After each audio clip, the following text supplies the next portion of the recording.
तलवारों से न डरने वाला योद्धा, हजारों युद्ध जीतने वाला राजा, जिसके नाम से मुगल साम्राज्य कांपता था, वो शिवाजी महाराज। आखिर मरे कैसे? कहां ली अंतिम सांस? और क्यों उनकी मृत्यु आज भी सवाल बनकर खड़ी है? आज की कहानी है मराठा साम्राज्य की सबसे दर्दनाक रात की। 1680 की शुरुआत।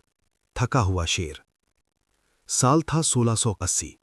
स्थान रायगढ़ किला, मराठा साम्राज्य की राजधानी। लगभग 50 वर्ष की उम्र। लगातार युद्ध, साजिशें, दक्षिण भारत के अभियान, बीजापुर, मुगल, पुर्तगाली, सिद्धी, हर दिशा में दुश्मन। शिवाजी महाराज अब भी उतने ही तेज थे, लेकिन शरीर युद्धों का बोझ महसूस करने लगा था। दरबारियों ने देखा, महाराज पहले से कम बोलते थे, कम भोजन लेते थे और अक्सर अकेले बैठकर भवानी तलवार को देखते रहते थे। मार्च 1680 के अंत में महाराज को तेज बुखार हुआ, कमजोरी बढ़ने लगी, पेट में पीड़ा। दवाएं दी गईं, वैद्य बुलाए गए, पर हालत सुधरने के बजाय बिगड़ती गई। किले में चिंता फैल गई।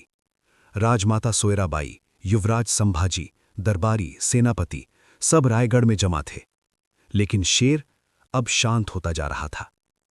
3 अप्रैल 1680, रायगढ़ किले की वो रात जिसे इतिहास कभी भूल नहीं सकता।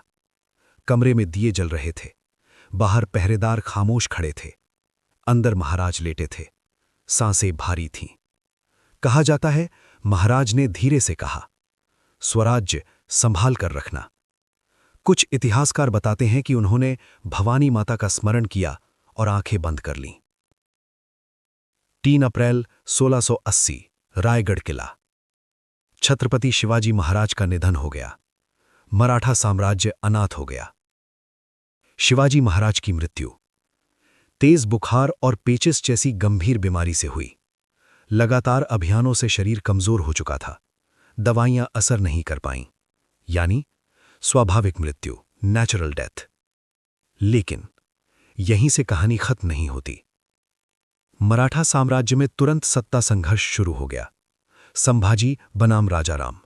दरबार 2 हिस्सों में बट गया और यहीं से कुछ सवाल पैदा हुए। कुछ पुराने ग्रंथों और लोककथाओं में कहा गया, क्या महाराज को जहर दिया गया? क्या ये अंदरूनी साजिश थी? क्या उत्तराधिकार युद्ध की तैयारी पहले से चल रही थी? हालांकि मुख्यधारा के इतिहासकार जहर या हत्या को प्रमाणित नहीं मानते। सबसे विश्वसनीय तथ्य यही है, शिवाजी महाराज की मृत्यु बीमारी से हुई।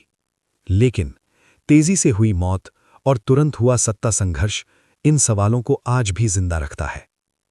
शिवाजी महाराज भले चले गए, लेकिन जो आग उन्होंने जलाई थी वो नहीं बुझी।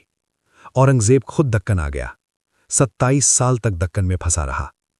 मराठों से लड़ते लड़ते औरंगजेब वहीं मर गया, लेकिन मराठा साम्राज्य और फैल गया।